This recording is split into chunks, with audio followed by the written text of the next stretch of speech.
Getting ready to go live. I think I'm live. Yes. All right.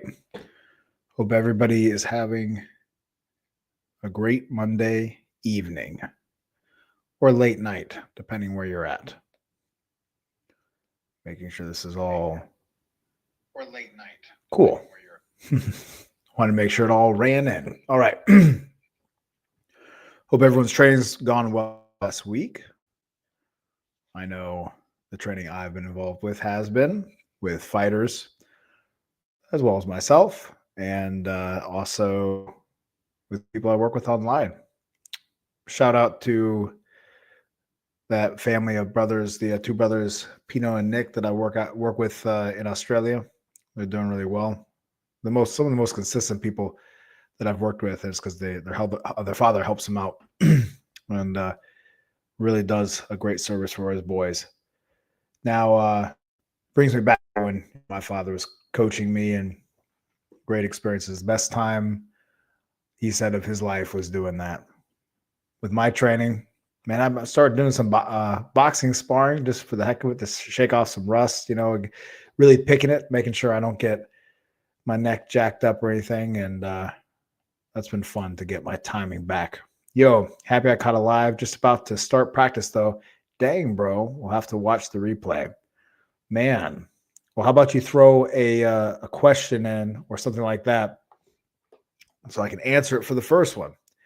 I was doing jiu-jitsu, and the recent game I've been playing with jiu-jitsu is to not let people take me down using my boxing footwork and whatnot to good effect. And somebody fingered me, freaking right in the eye. It was worse when it happened Thursday, but that's been my fun week.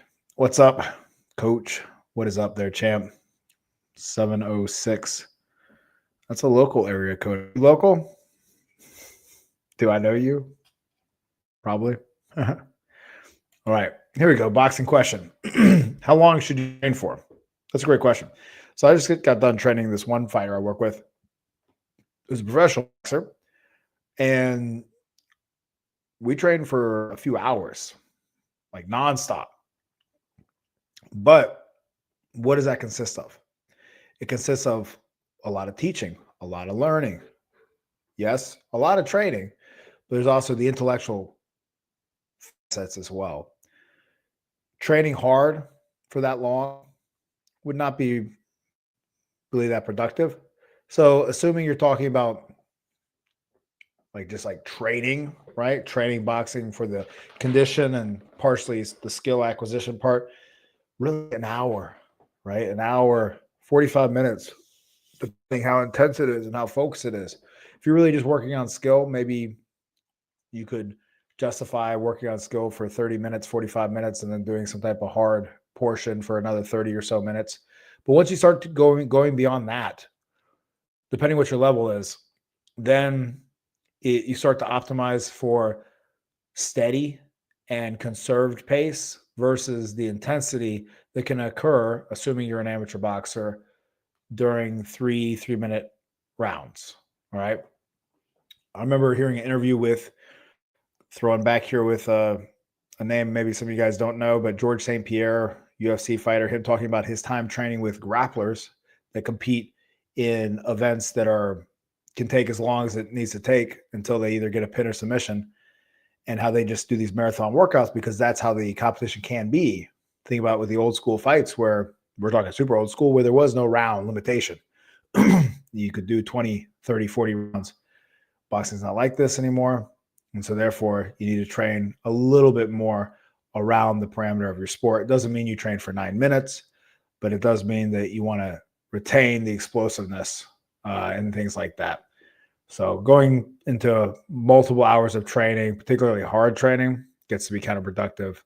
You have to, it depends a lot, right? And so that's why I'm giving you a whole bunch of variants there, boxing. But great question. What's up, Rusty? Great to see you. Yep, it's Florencio. What is up, Florencio? I was just talking about, dipping in and doing some sparring, pick off some rust. Had fun working with you. Have you seen Ilya Tapora fight? If so, what do you think of his boxing style adapted for MMA? He brings a lot of Chavez. and Canelo style, it makes it work for MMA. Yeah. I mean, outside of, again, speaking of someone that's not an MMA expert, but is a boxing expert, as long as you are taking into account the weapons that are there in MMA that are not there in boxing, you can do anything in boxing that you do in MMA, as long as you take those weapons into account. What weapons do I mean? Knees, takedowns, leg kicks, head kicks, elbows. As long as you take that stuff into account, you can do whatever you want. And it all works. And that's what I love is that back in the old days, because I was around a lot of some of the people that got to a high level in MMA in the early years, and they were talking about how, that would never work in MMA, or like there's no place for a jab in MMA. I remember my dad would talk to me about how he'd get into it with some of these coaches so much, because at that point I was like 17 years old. I didn't have a lot of respect or anything for myself to have these conversations with these coaches. And he would argue with them. And like, there's no place for jab in MMA. But then, lo and behold, oh my gosh, the most important punch in combat sports is the most important punch in combat sports. It's the jab. Who'd have thought, right? Anyway, hey, coach, I completed my first amateur bout, won it, awesome, but was quite competitive. My opponent had been boxing for 12 freaking years. Wow, brother. Great work. Hello, world. But great work, my man. Great work. Sounds like you really prepared and also showed up mentally and physically in the fight. Oftentimes people will prepare well. Well, sometimes people don't prepare well, and then they expect a miracle to occur when they step in the ring for their first fight or their 10th fight. And then sometimes people will prepare really well. I've seen this happen. And they go in there thinking or just, knowing that they did the right things to prepare. But then when it's time to show up in the ring, they don't show up in the ring, if you know what I mean. And they don't turn on. If anything, they turn off a little bit. It's interesting. One interesting thing I noticed, none of you guys would experience this, but something to watch out for in people around you, is I had this one guy I worked with that he had a lot of mental roadblocks. And one thing I noticed that he would do is he would not properly prepare for a fight, almost subconsciously. Like he would skate around some of the work and everything else like that. So that therefore he had a built-in excuse for when he didn't win. But then when I really focused in on him and made sure, like literally held his hand in the training and he was physically prepared, then it became a thing of, well, I just didn't try hard enough. Like he couldn't admit to himself that he just wasn't good enough yet or willing to face his demons. So it's just interesting things to think about and watch out for. Oh, here we go. Da-da-da-da. Hello, it's talking about I'm a tall southpaw, but fast, but not a lot of power. I counter a lot, jab a lot. Wonderful. My question is, how can I throw more dangerous volume and become more comfortable in brawling range chaos? Well, it's interesting. I just had a conversation with a guy in our gym that's getting ready for his first fight. And like everyone wants to be what they're not a lot of times. The skinny guy wants to be the bulky guy wants to be the skinny guy. So accept your gifts, and your gifts have made your life a little easier than some. Southpaw can be difficult for some people to fight, and being long is the most difficult of southpaw, right? Short southpaw might be easier, but a long southpaw is trouble. And don't worry about that, my man. At this point, you just got your first fight in. So I know exactly where you are on your level. Build this foundation. Outside of other holes in your foundation to be built, build the foundation of keeping range, picking with that jab, scoring with the jab, straight punches, movement. All right. But to answer on your volume, I don't want the brawling chaos thing. No, let's not worry about that right now. But the range and the movement portion, just focus a lot on when you shadow box, grabbing at the end of your punches. When you throw, snap at the end, loose, snap at the end. That will help your punches have more pop on them. And I bet it's something you don't do. If it is something you do, okay, good. But I bet it's not. Is there a way to learn from a southpaw, even if you're orthodox? Yeah, of course. Well, because also if you're an orthodox, you might fight a southpaw. And therefore, everything a southpaw does to be an orthodox, you should do to beat a southpaw, right? Makes sense? And yeah, let me put it this way. I've coached southpaws and I'm not a southpaw. I've coached tall people and I'm not that tall. I've coached people that are super, super short. I'm not like super short. I'm shorter. Yes, you just have to take into account what they might be teaching if they teach overly too much on their style, right? That's something wrong with I guess you're not saying, huh? To your point, depending on the southpaw, if they box standard, they box standard and you can learn something. If they box very nuanced to the southpaw situation, maybe not. Example, Lomachenko boxes southpaw. There's a lot to learn from him. Rigondeaux, before he fell off, well, a lot to learn from him. Does a lot of great things, super, super nice. Marvin Hagler. When's your next live? I'm planning to do maybe next Monday, guys, if this goes well.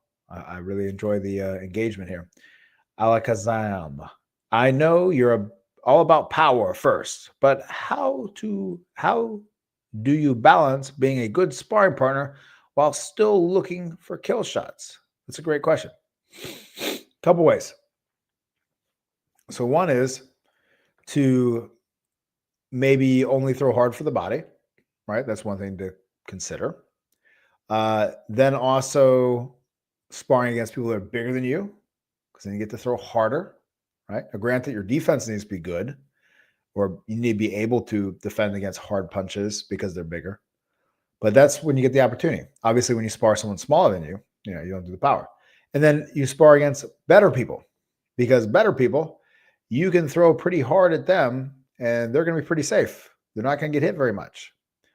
As anyone will tell you that is sensible, you shouldn't spar, more than about once a week hard. But I have some people that their defense is enough that in sparring sessions, they really won't get hit. So if you really didn't get hit in your sparring session, like literally, you just didn't really get hit. There's maybe like a kind of a glancing shot you got hit by like once, and that's it. Yeah, we can spar twice, but if you're getting nailed a lot, not. But so anyway, so you can throw pretty hard at people that are pretty good at defense.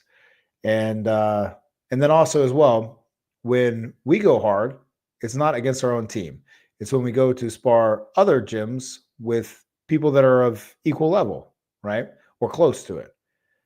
So like I posted recently, our guy Luis sparring against a guy from another great gym. And, they both have under 10 fights. And the other guy had a couple fights. And that's it. You can go pretty hard unless someone says hold back.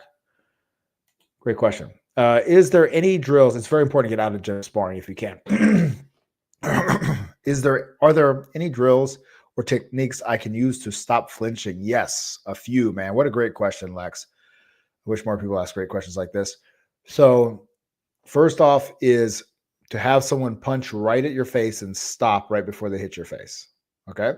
So as someone shoots, boom, boom, and they stop as close as they can to your face, and they throw faster and faster, and you work on just opening your eyes wide. That's the second thing. Opening your eyes wide, make it more noticeable when you blink. So open them wide. So therefore, if you blink a little bit, you kind of do like this number, versus if you're kind of like this, then it's easy to blink. Then also when you spar or work defensive drills, working defensive drills, very important, helps you to focus on the not blink, and it helps you stop the not blink. And then in addition to that, if you want to add in some other funky tools, I said to think about the double M bag. You could hit the double M bag and put your face right in front of it, and it's flying right in your face, but it's not going to poke your eyes because it's a ball. And work on keeping those eyes open. And it's one of those things, if you don't keep it untrained, it will come back. Like right now, I blink too much, but it's coming back a little bit. Great question. I'm 6 foot, 240-pound heavyweight, and I'm kind of small for heavyweights, but I'm one of the biggest in my gym. So I don't know how to find my style yet. Well, meaning like you're taller for your gym, I'm assuming, because I understand, I guess, if you're bigger, right? But if you're the tallest guy in your gym, 6 feet is obviously not that tall. I'll tell you though, man, as an amateur heavyweight, which is what I'm assuming you are, that a couple super heavyweights I had, they were around your height, dude. There's a lot of guys, 5'11", 6 foot, maybe 6'1", 6'2" guys, but there's a lot of guys kind of around that height. So, yeah, again, it goes back to, at your point, how many fights do you have? It's not, and how many years have you been training? It's not about finding your style necessarily. That comes with time. Focus on your foundation. You will win many fights and do very well in many sparrings built off of a proper foundation versus trying to find your quote unquote style. All right. It's like Florencio will attest, a newer guy that I sparred with Saturday, how I sparred with you, Florencio, is not the style that I boxed in when I was fighting. Is different because I'm just working on some foundational things, believe it or not, as random as I was doing, it's understanding the concepts and experimenting too. Hey, coach, when I use my jab a lot in sparring, almost every time I feel my shoulder tiring out. Ooh, great question, Florencio. And I try to remember to relax it, but it keeps happening. What can I do on or do to help with this problem? Yes. So I had this problem so much, man, so much for so long, years, too long. What you need to do is, number one, throw your jab lighter. You're probably trying to throw it too forcibly. I think, I can't remember if I thought about that being around you, but you probably got too much tension in your left arm when you jab.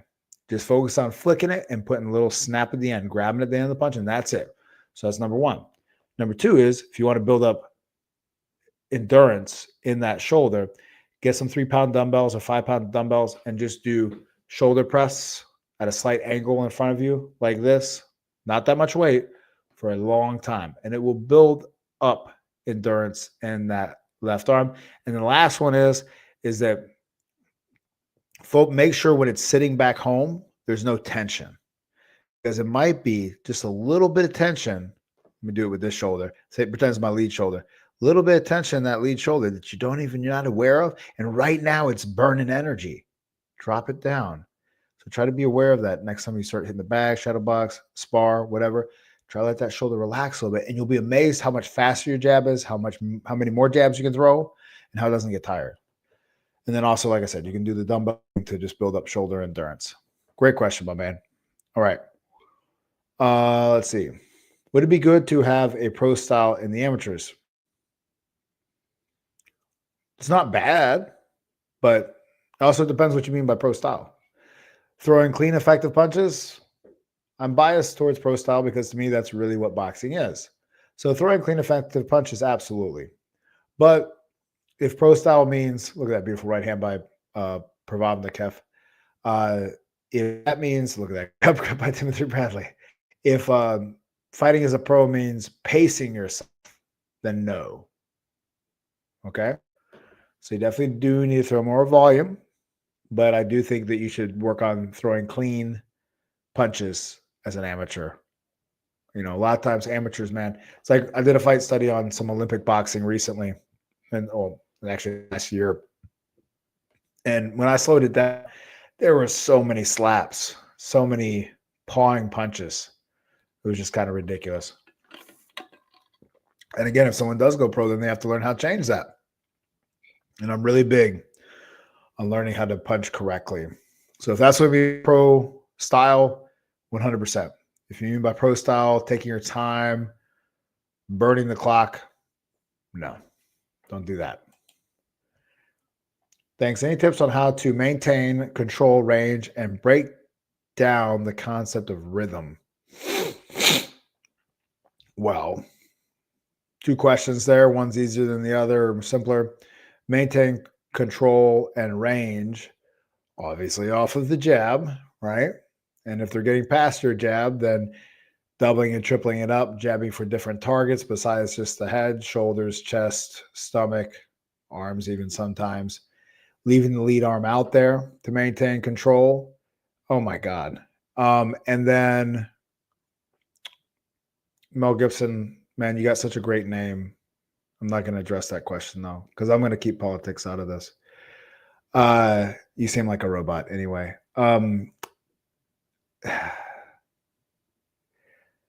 And then the concept of rhythm, right? So fighting off of rhythm is very helpful. I think it's important to learn how to do that. But then it's also important to learn how to throw off rhythm. It's one of those things. It's interesting, and again, it goes to the art of boxing, where you have timing, or you have rather like Joe Louis. He has no rhythm. You have Floyd Mayweather, who has no rhythm. Were they not great fighters? Yes, they were great fighters. You have other great fighters: Sugar Ray Robinson, Muhammad Ali, Marvin Hagler. I mean, just like the list goes on, right? That have a rhythm. These two guys really don't have a rhythm that we're watching here so much. They might throw in rhythm, but they don't have a quote unquote rhythm. And I think it's important to work on it. How do you develop it? Bouncing around, shadow boxing, playing around with the movement. I have one boxer recently that I helped focus him. Now, Timothy Bradley has a little bit of rhythm going on. Helped him focus on learning how to bounce a little bit and get a rhythm. And it helped him a lot. So it's something to play with, definitely. Oh, man. This is a great question.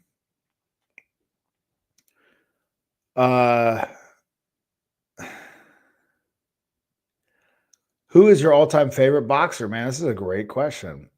So my personal spirit animal of a boxer, right? Uh, when I boxed was really like a lot of Joe Frazier, Dwight Muhammad Quaye, and Joe Louis, right? It's really connected with those dudes, and a lot with Sugar Ray Robinson, and a little bit with Miguel Cotto. But man, Quaye, I like to think I boxed a lot like him, or tried to, and then a little bit of Joe Frazier because a lot of left hooks and a little bit of Joe Louis. Something about the Joes, right, with those two. And then who's your all-time favorite? I mean, I'm gonna have to say Joe Louis on that regard. Okay. Mel Gibson. Yes, sir. Have you heard anything about Dagestani martial arts? I'm from there. No, I haven't. Sure, it's good. Do you have any recommended fighters to watch? Yes, I'm gonna certainly do. Well, so you're a southpaw, right? No, hold on. I'm sorry, got that confused with that other gentleman. So as I was just talking about with someone tonight in a wonderful conversation, multiple wonderful conversations I had tonight in the gym, as I so often do, almost every night, but with a boxer with some experience. They were remarking on something very, very good. And I was very, very happy to hear them say this. They've been boxing for about 5-6 years. And they were saying how I think I've been messing up because I've been watching these other people, which are just champions, which again, just champions, right? That's it. That's good. That's amazing, right? We all hope to be champions in our life. That's something. But they're just now the current people versus the all times. Versus the people that retrospectively you look back upon and you're like, man, they were good, right? And so watch out for that. It's almost like who not to watch, but the main time I get into it with my guys watching people in a way of like, don't watch those people or watch less of that because you're boxing too much like it, is when whoever is the flavor of the month or the year, right? Oh, Benavidez, he's popular now, box like him. And yeah, there's a lot of good things about him. Or, Gervonta Davis, he's popular now, so box like him, right? Canelo Alvarez, box like him. I'd say the one guy that isn't quite like that, and this is where you might call me biased, right? Maybe because I'm American and things like that. I don't know. But we can't always see our biases. But Terrence Crawford, him beating Canelo in the fashion he did as a boxing coach, I was like, that's just good boxing, man. That's good boxing. So you can watch stuff like that all day. But when you have some of these guys that they're coming up or they're champions right now, we don't have a retrospective look back at, hey, do you really want to mimic that person? Or as I said it tonight, do you want to be a copy of that, right? Because a copy of something is just a copy. And oftentimes that person's a copy of a copy. So now you're a copy of a copy and a copy. So let's fashion ourselves off of the best ever to do it. All right.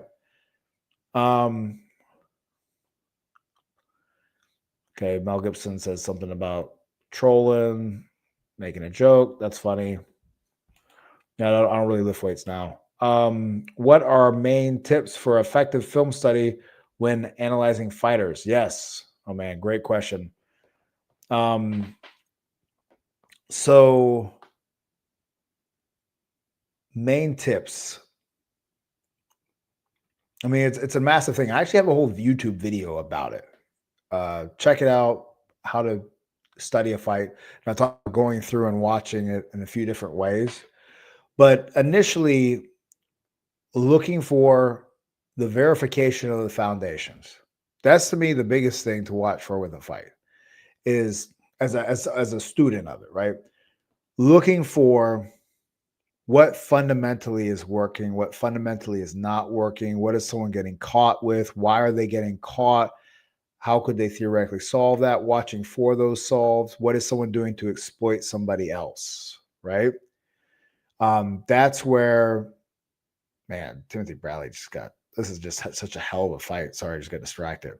But you look for, yeah, this is that famous scene where they just go at it. Lord have mercy. I remember when this fight happened. Um, dude, I swear this guy, Mel Gibson, he started off with the dumbest ass question, and then he goes on just like, be a dickhead, right? Go fuck off, dude. All right. That's the first time I had a straight up troll in the chat. First time ever in a year of doing this. That's awesome. All right. Anywho, yeah. So I hope that helps. Sorry, getting a little distracted all over here. But looking for what is someone exploiting on somebody else, right? Why are they exploiting that? What are the adjustments that other person is trying to make in order to try to solve for it, and what have they solved for, right? All those things. And then again, like I said, looking for a re-verification of foundations. What is fundamentally sound, what's fundamentally missing in that boxer, right? Which is why they're getting caught or why they're landing, right? It's amazing how something like simply a jab, the use of a jab can make other punches land. And someone not using a jab can make it so those other punches don't land, right? As I say it, it's like, yeah, duh. But you see it, sometimes quite as obvious. And also when you're in there, you can be like, maybe jabbing and shoot a right hand. You're like, yeah, dude, I got the right hand all day. And then you just start throwing right hands and it stops landing. And then you're like, why is he learned how to defend my right hand? It's like, no. Go back to the jab. Oh, they go back to the jab, then that gets the right hand. Or maybe the right hand was set up off of the left hook, something like that. All right. Boom. How can I increase my boxing IQ? My friend, it is a long process. Long process. But shameless plug, listening to whether it's people like me or whoever, people that know what the fuck they're talking about, not, people are just spouting off some stuff that sounds cool, or a whole bunch of theoretical stuff, because the theory is fun and awesome and important. But there's some people that, just like in academics, they get caught up in the theory so much that their whole world is theoretical models of things. And you actually have to, rubber to the road, like with these dudes going at it. Theory only works so much, right? There's application and what works in the real world, in the competition and in the sport. So again, listening to different things, whatever resources, if you have people around you that are very knowledgeable, obviously as well, talking to other fighters that are knowledgeable, and listen with a critical mind, because sometimes people can have some pretty out there ideas, but be open. And then also going and studying for yourself, studying the fighters, looking at great fighters throughout the history of boxing. But just be careful who you listen to sometimes, because like I said, sometimes you can have these almost pseudo intellectuals of boxing where they're going to tell you all this information and it sounds really cool or it sounds really complicated. And you're like, man, that dude sounds like he knows what he's doing. But then when you really break it down, it's like, dude, you're frankly overcomplicating something very simple, if that makes sense. I'm sure I overcomplicate stuff sometimes. Let's see. How can you understand your boxing gifts?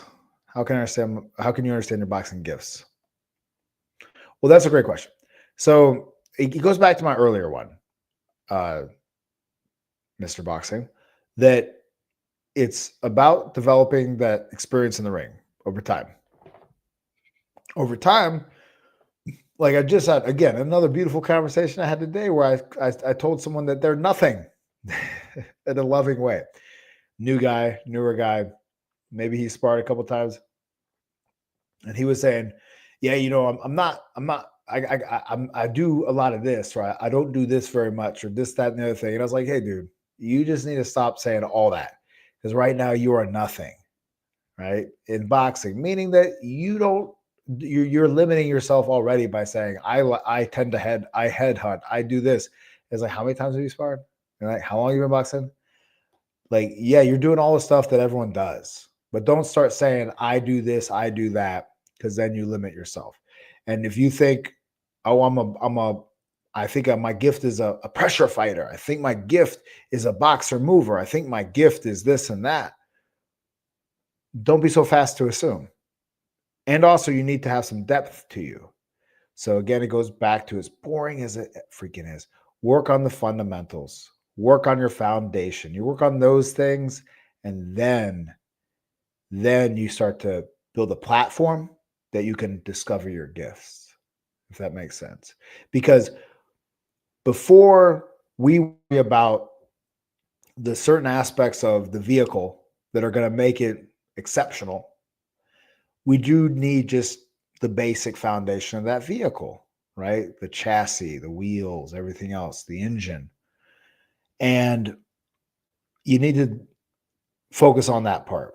Focus on that part and then worry about all that other stuff. It will come. It can be supported by that foundation. But if you worry too much about understanding what your gifts are right now, that's a problem.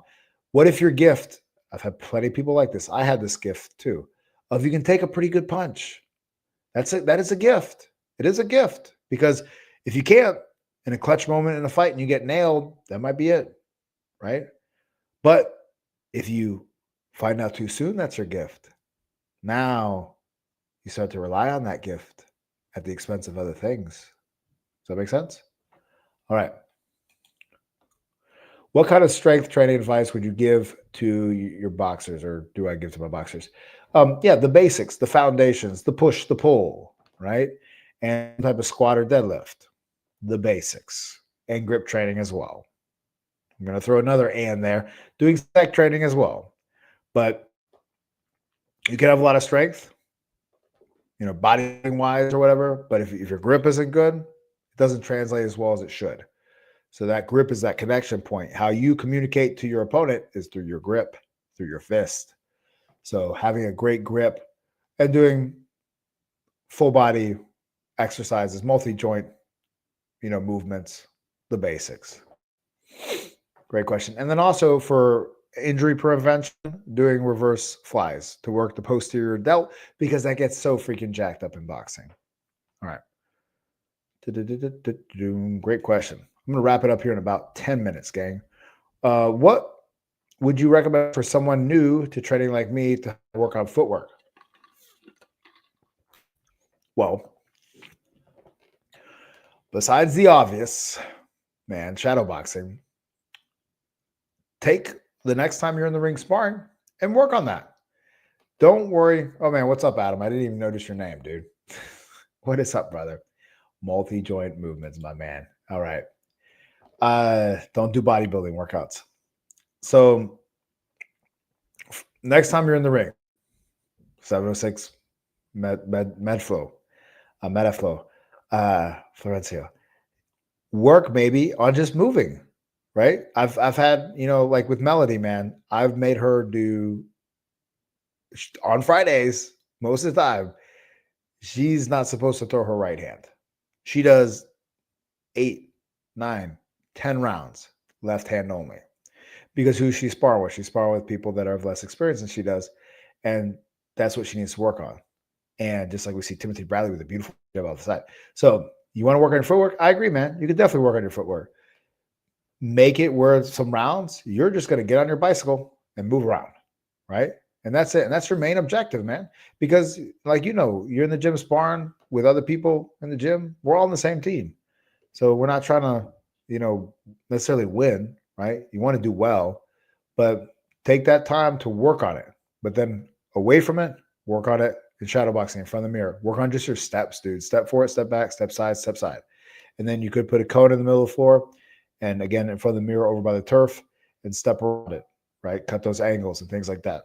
Feel free to ask me next time you're in, man. Great question, though. In the amateurs, I hear many say you have to be first in the exchanges. Can you elaborate and give your opinion on this? Yes. So it is a lot easier to dictate the action, get clear to the judges that you're winning if you're typically first. And if you're typically first and hit their gloves or maybe land one punch in a combination and then step away, you've won that exchange. And if you do that too many times around, you won the round, right? Versus if you try to be second, now what are you risking? As an amateur, you don't have a lot of rounds. You got 3 freaking rounds, right? If you let them be first a few too many times, then they're ahead in that round and they got the round. And they only got to win 2 rounds to completely shut you out, basically. And you can only win by stopping them now, basically, in the last round, if they've won 2 of the 3, right? Whereas if you're fighting a 6-round fight, then they won 3 and you won 3, it's a draw, right? If they won 2 rounds, there's nothing to say that they're going to dominate the fight. But with 3 rounds, it's over, almost, unless you stop it. So you risk a lot. I do love the saying, being first and being third. That's a great one. Be first, be third. What does that mean applied to this? Be the one to start first, meaning one to throw first, which means typically the jab first. If you are putting out the jab, now they have a weapon that they have to deal with. They have a deterrent and they have something to put their focus on. And now they're fighting by definition to you. Does that make sense? They're fighting based off of what you're doing. Versus if you just stand there, let's say like an extreme situation, just stand there and don't throw anything. Now, if I'm fighting you, I get to think, okay, well, what do I want to try to do? Do I want to try this combo? Do I want to do that? Like, what do I think I want to do? So, but if someone's putting a jab in my face, now I have to think and I have to adapt to the jab. And while I'm adapting and addressing the jab, there are other things that can be set up off of that, right? So that's where being first comes in. And then being third is that when someone does try to address your attack, you put the finishing touches on the exchange, right? So let's say in a situation, maybe I come in after you with a few jabs, put a couple shots together. Maybe you block most of them, but one got through. You counter that shot. Maybe you hit me, maybe you don't. But then all that, I counter the counter, and now I'm first and third, and I've won the exchange. Does that make sense? Great question. Yeah, awesome, Francio. It's a cool profile pic you have there, man. Keep at it. All right, man. Great question there, Clover Lord. And this is a great fight, guys. If you aren't watching this, you're missing out. I hope it's not skipping too much. I know sometimes on YouTube it can skip around and stuff like that. So it doesn't look like it's doing too much. Timothy Bradley, the Road Warrior. He's a good fighter. All right. Thanks, great advice. Last question. How can I improve on selling my feints? Oh, man. You're rocking some great questions, sir. Great questions. Unless we got some other ones that pop in during my answer, I'll make this the last one of the night, right? Unless we got some other. Also, if you guys mind, you want to support the channel and whatnot, buy me a cup of coffee. There's a super thanks down there. It's like a heart with a dollar sign. $2, $3 here. Coach Keith lives off of coffee and caffeine. That's how I survive. And greatly appreciated. And I will do this next Monday because this has been a lot of fun. Besides the one troll I had. What the hell? That's not enough to stop me. All right. So how can I sell my feint better, right? Or improve it? You're probably it's one of two things, right? It's one of two things, maybe three, but let's run it through. So the first one is that your feints are not believable because different movements than the start of an actual attack. You tracking? So something about your feint is not how you actually look when you're really doing the thing that you're pretending to do. All right. So let's spend time again in front of the mirror and practice and look at, if we're going to feint a jab, what is it that we do? Get really granular. What is it that we do when we're about to jab? Even what is it we do when we're about to think about the jab? Because that's another. It's like I was talking to our head coach for jiu-jitsu about my jiu-jitsu game, and he says that you can see when I'm thinking about taking someone down. And some things like that can happen as well with, it definitely can happen with boxing, where you can kind of tell if someone's thinking about throwing XYZ punch. You know, there's nothing like, you can't break it down, but you got this feeling from looking at them. I'm like, I think you're going to throw this. I think you're thinking about that. And, oh, you're right. Boom. And I'm going to counter you. Right. I do that all the time and look for that all the time. That comes with experience. But anyway, so it's a good feint is that you think about throwing a punch basically. And so therefore, adopt the same posture. Right. So that's one thing. And then working on really refining it so your feint is actually what that start of that punch looks like. So then it's believable. Then the second point is that you need to maybe feint harder, right? Which is to just put more effort on the feint itself. Because if you just kind of like do it smooth, right, it won't elicit that jerk reaction you won't have some jerk and snap to the feint. So therefore, people get a little jumpy and react to it. And that's kind of put my third answer in the second one there, but or in the first one. And then, oh yeah, here's a third one of how you can improve selling it, because it's all about the feedback, right? The feedback of the opponent, how the opponent reacting to what I'm doing. So what you do is you work on people's defense, right? Get a partner they're going to work defense on. And maybe it's only 2 punches, right? It's a jab and it's a left hook, assuming you're orthodox.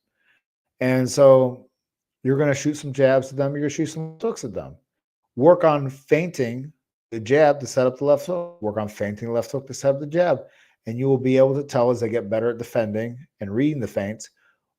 And you'll get to optimize and use that feedback for what is a good feint. What is actually something that made them bite on it, and what is something that made them not even do anything, right? And not even believe it. And that's a great way to get initial feedback on it. Great question. John Lee, just picked up your book. I really appreciate you sharing. Thank you, my man. I really appreciate you, John Lee. Man, on that beautiful, positive comment, I think I'm going to close it out. If you enjoyed it, guys, and you want to support the channel, like I said, you can buy me a cup of coffee with a super thanks at the bottom there in the chat. It's that little $$ thing. And again, great way to support the channel. Appreciate it. Have a great night, everybody. Watch this entire fight if you haven't already, because it's pretty freaking awesome. And great live. Thank you, my man.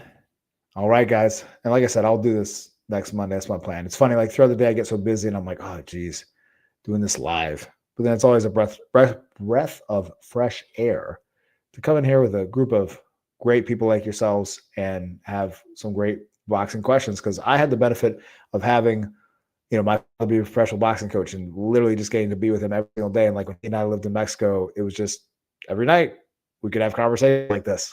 It's freaking awesome. I benefited so much from it. So I'm really happy and hopeful that you guys are getting some of that same experience as well.